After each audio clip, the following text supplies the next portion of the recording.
తెలంగాణ పంచాయతీ ఎన్నికల ఫలితాల్లో పార్టీల యొక్క బలాబలాల గురించి నిన్న గౌరవ ముఖ్యమంత్రి వర్యులు రేవంత్ రెడ్డి గారు విడుదల చేసినటువంటి విధానం తెలంగాణలో కాంగ్రెస్ మూడంతల పుంజుకున్నదని చెప్పేసి వారు చెప్పారు.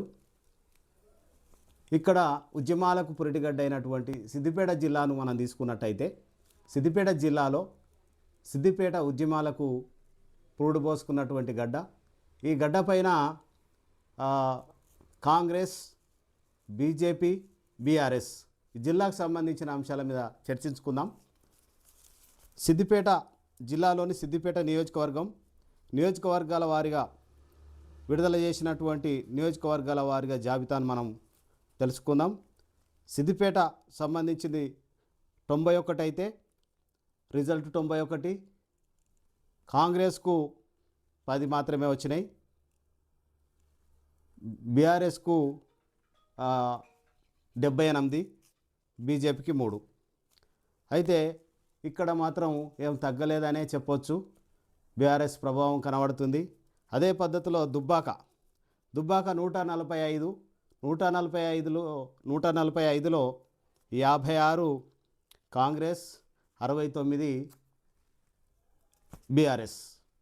ఇక్కడ 19 బీజేపీలో స్థానిక గౌరవ ఎంపీ రఘునందన్ రావు ఉన్నాడు కనుక అక్కడ 19 వచ్చినాయి. ఇక మళ్ళీ మిగతా ఎక్కడ కనిపిస్తలేవు. నియోజకవర్గ జిల్లాలో చూసుకుంటే అదేవిధంగా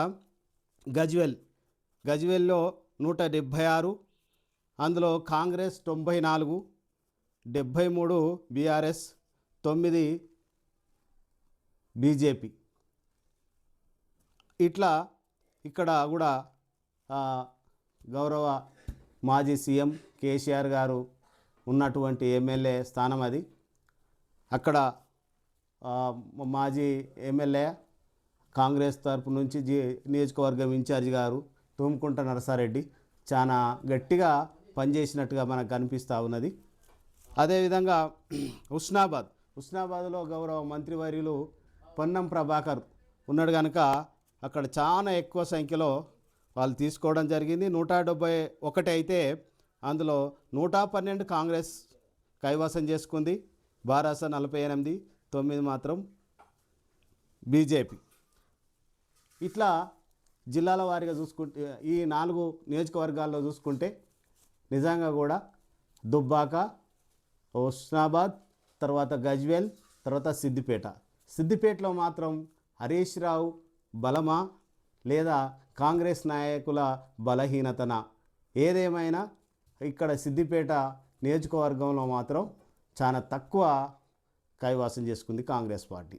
మిగతా గజ్వేల్ ప్రాంతంలో చాలా టఫ్గా చాలా ఎక్కువగా సాధించినటువంటి నియోజకవర్గం. దుబ్బాక పరిస్థితి కూడా అంతే.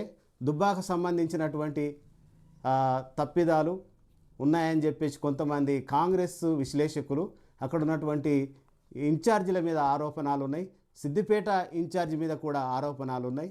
ఏదేమైనా ఇక్కడటువంటి ఈ ఉద్యమాల గడ్డ పైన గజ్వేల్లో అత్యధికంగా సీట్లు గెలవడం అనేది ఒక చర్చనీయాంశమైన అంశం.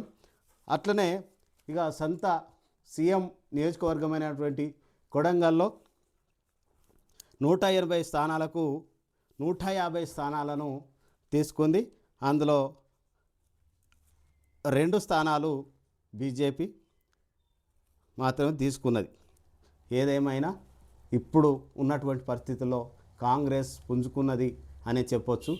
ఒక సిద్దిపేట నియోజకవర్గం తప్ప దాని ఫలితాలు మాత్రం వచ్చినాయని చెప్పక తప్పదు.